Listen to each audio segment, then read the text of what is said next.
Hey y'all, how we doing? Welcome to episode 73 of the Fourth Down Forum podcast. Now, first and foremost, I do want to apologize for not being able to get Thursday night pick'ems out. Honestly, I was just busy Thursday. Don't have an excuse for y'all there. But at the time of this recording, I did pick the Vikings to beat the Chargers in that game. For some odd reason, something was telling me the Vikings got this. They got Jettas. They got Addison. I put too much faith in Carson Wentz, and I shouldn't have did that. Also, I shouldn't have put my faith in Jordan Mason either, because he got me a mere 1 point something in fantasy. And the Chargers, mind you, I had Vidal on the bench. He was over on the bench. Shout out John Mulaney. Mind you, I had Vidal sitting on the bench, who got me damn near 20 points. That didn't account for nothing. So, the Chargers are legit. I don't know why I keep doubting them. I think, subconsciously, it's because I don't like Greg Roman as an offensive coordinator. And that's where I need to be like, okay, but they have Jim Harbaugh as their head coach, who has worked with Greg Roman in the past with the 49ers. So, that said, the Chargers won that game. I was wrong. I'm not going to get every single pick'em game here correct. And that's part of this journey, right? Anywho, Browns Patriots. Now. The Browns starting quarterback is Dylan Gabriel. Dylan Gabriel is a rookie. The Patriots have Drake May, Stephon Diggs. I like the Patriots' chances in this one. I think, honestly, I just think they're the better team. And just fair warning, this is out of order because when I was doing my research on this, it kind of came up, out of order. So, Giants, Eagles. Now, the Giants. I'm really liking what I'm seeing from the Giants this year. Jackson Dart looks legit. Cam Scatterboo is a force to be reckoned with. But, that said, the Eagles do not have A.J. Brown playing. You would think that would be an advantage in favor of the Giants. However, I think the Eagles are just going to do the tush push 50 million times, which is draining as a football fan. You want to see high-powered, exciting, creative offenses, not, hey, line up under center and we're going to push our quarterback's ass.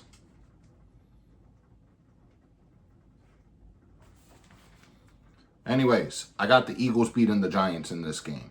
Dolphins, Falcons. Now. I am hoping in this game that Bijan Robinson has a field day, a monster game. And there's nothing against the Dolphins. It's nothing personal. But I have Bijan in one of my fantasy leagues. I am trying to win as many fantasy leagues as I can. Because in one league, if you win the league, you get a free jersey. I won that league last year. It's my main league. I'm looking to go back to back. Jordan 96-97. Anywho, I got the Falcons winning this game. Now, let's talk about this one. The Bears and the Ravens. Now, have my Ravens been great this year? No. Did people have high hopes for them in the beginning? Somebody who was like, hey, Super Bowl contender? Yes. Did Lamar getting hurt derail these chances? Absolutely. Give me just a second, y'all. You would be a fool to say that these things did not derail the Ravens.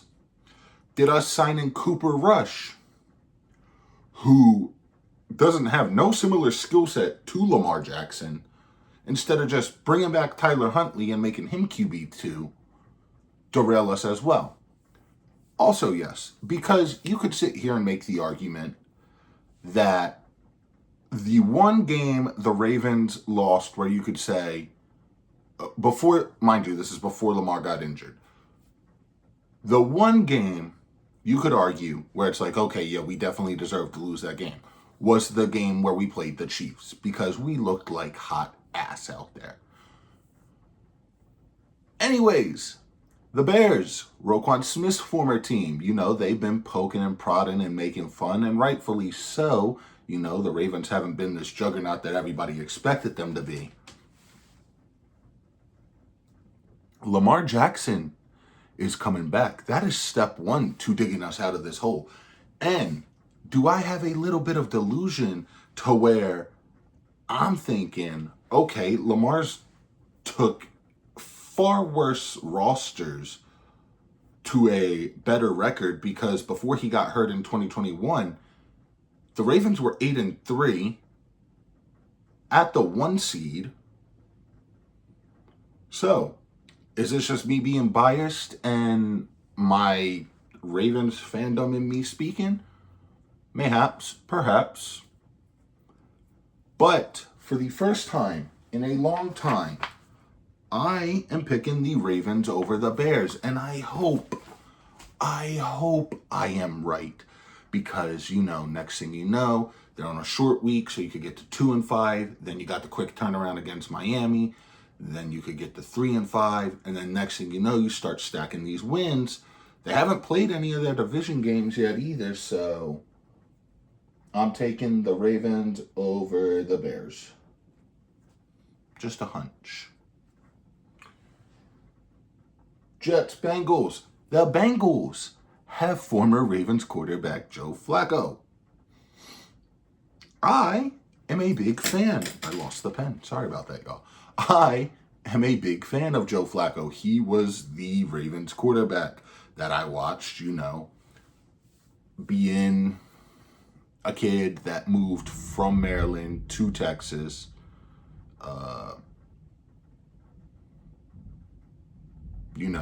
Feeling lost, not really knowing a whole lot. And then starting high school, I would get homesick and stuff from time to time. And next thing you know, I'm scrolling across looking for something on TV. I was struggling my freshman year of high school, but got through it. Not the point I'm trying to make here. Click on the divisional Ravens game, or the conference game, I should say. And I was never into football before that, but, it was home. So I sat down, I watched the game. That was my first true heartbreak when it came to football. But, that allowed me to get into this fandom, which I am very appreciative for. Allowed me to open up a lot of these doors. Anywho, Joe Flacco was the quarterback that I watched growing up all those years and playing all those years. He is now a division rival. The Jets have not been a great football team, much like my team. Except people expect the Jets not to be a good football team. And that's not a shot at Jets, that's not a shot at any Jets fans. But year in and year out, they have been a tragedy disguised as a comedy. I think that would be the best way for me to put it. But yeah, I have the Bengals beating the Jets, no problem. Flacco's just going to throw piss missiles to Jamar Chase and T. Higgins. Bills, Panthers. Now this one, Shamik Moore. You leave Haley Steinfeld alone so we can get the damn Spider-Verse series. Okay? Anywho, for those of you who don't get that reference, Haley Steinfeld is Spider-Gwen in the Across the Spider-Verse, or Into the Spider-Verse series. Josh Allen is her fiance. So that man's just winning at life. MVP last year. Yeah. Anywho, I got the Bills not only beating the Panthers, but they should blow the Panthers out. 49ers, Texans. Now, I just want to say what the 49ers coach is doing, what Kyle Shanahan is doing without his starting quarterback, John Harbaugh. That's coaching. That's not just being there. But, you know, you're a special teams coach, so like, I can't even really fault you for it.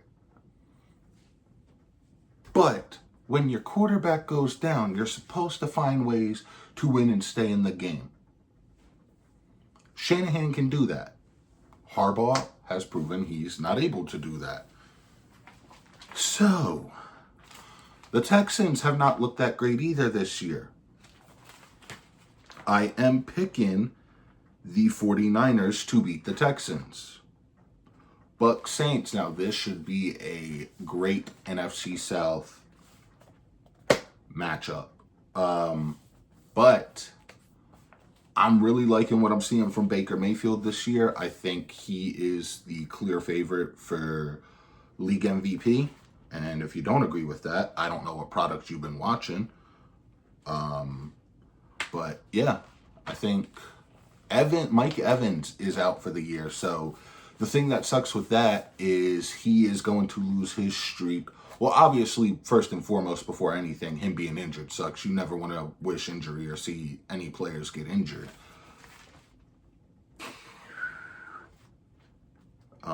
But he's going to lose his 1,000-yard streak, and I think he was close to breaking Jerry Rice's record for how many seasons he did that in, if he hadn't already broken it. But I think Godwin, I think Amika Mbuke, I might have butchered his name. I do apologize if I did. I'm still taking the Buccaneers to beat the Saints in this game. Now we go from the NFC South to the AFC South, where Daniel Jones is having a career resurgence.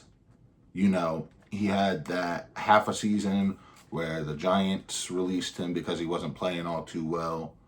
Then, Then he goes to Minnesota for a while, plays, and then, you know, next thing you know, the Colts sign him, and everybody's like, oh, ha ha ha, making jokes. It's going to be a QB1 battle between him and Anthony Richardson, which you really do hate to see it for Richardson, because a lot of people would argue that the Colts reached on Anthony Richardson.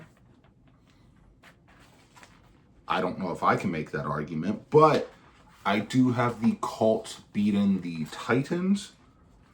Cowboys, Broncos. Now, this one's going to be interesting because this is Javonte Williams' return game. That's going to be the big takeaway from that game. Javonte Williams is a former, sorry about that, y'all. He is a former Denver Bronco, but now he is the current, I want to say he's the starting quarterback for the Cowboys. Honestly, I don't know who I have winning this game.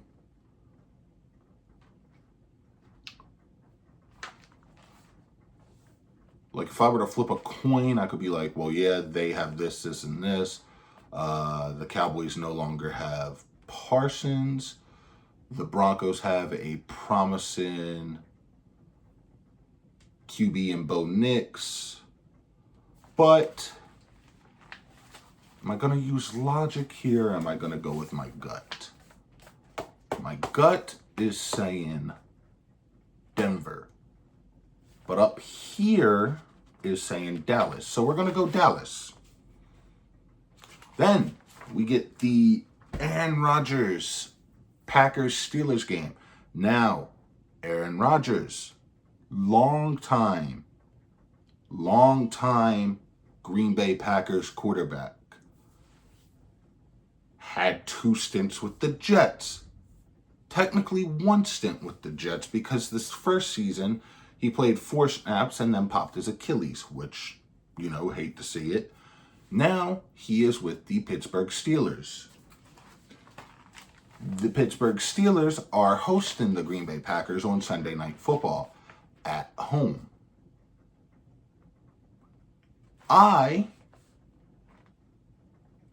For some reason, the Steelers also always start off really, really hot, and then they flame out. And that's not me saying that to be like bitter or to be like I'm a Ravens fan, so the Steelers are bad, because they're not. They're, I think, the division leaders right now in our division. But I am taking the Packers over the Steelers to win. And then on Monday Night Football, you got the Commanders and the Kansas City Chiefs. Now, Jaden Daniels is out. A lot of people are comparing his trajectory to Robert Griffin III's. For those of you who do not know, RG3, promising rookie, very dual threat mobile quarterback out of Baylor, which, fun fact, he actually went to a school close by here. So, well, he went to Waco, so I said he went to Waco. He went to Baylor in Waco.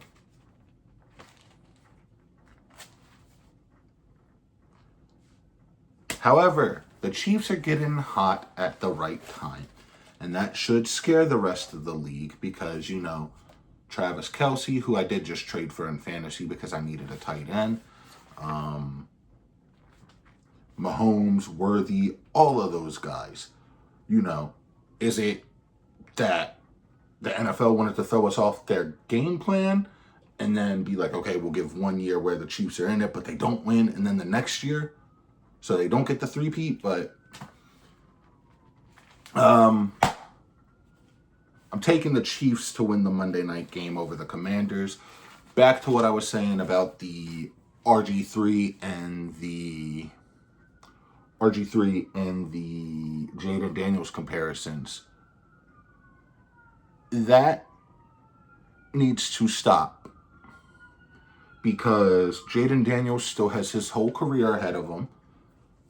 Got nothing but love for RG3, but RG3's career was derailed because Haloti Ngata, former Baltimore Raven, injured his knee, and his trajectory was never the same after that. But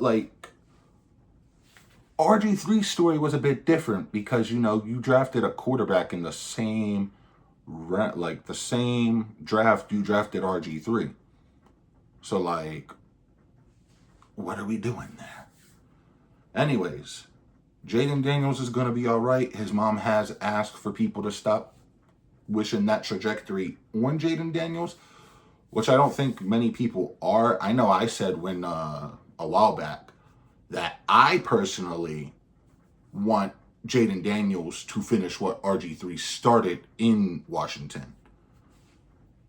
That said, this is your Week 8 NFL Pickems. Let's talk about stuff coming up on the channel.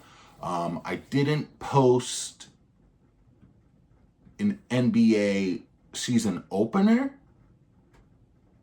because, game night was just, I think, Thursday, and Thursday was busy.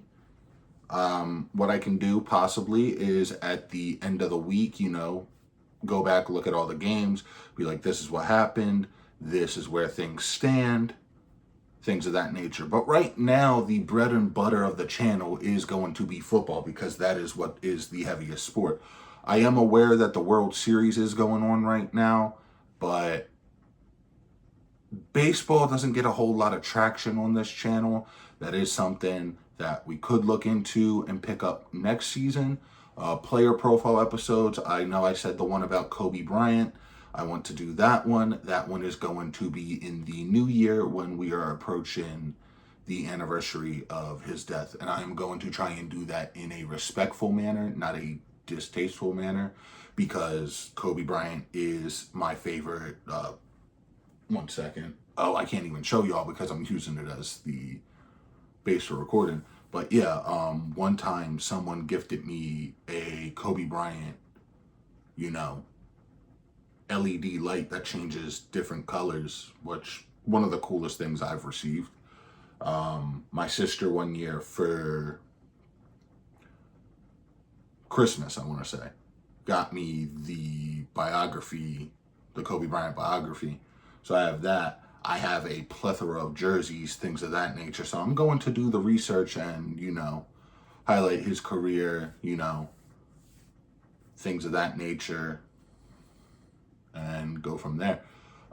Once we hit 500 subs on the channel, we will be doing the second Fourth Down Forum giveaway. The giveaways are legit. You can ask, before he was doing the Run-In Wrestling podcast, you can ask my friend Big Mike. He won the first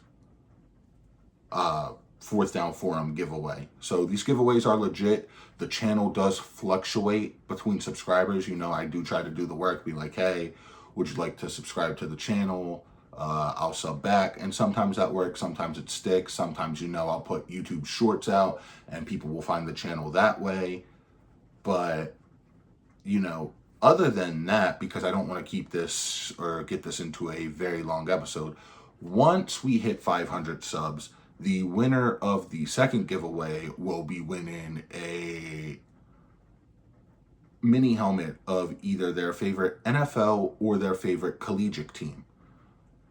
And then, once we start stacking the subscriber counts, things go up, the giveaway gifts will probably get, I don't want to say more grand, but we started at Funko Pop, go to mini helmet.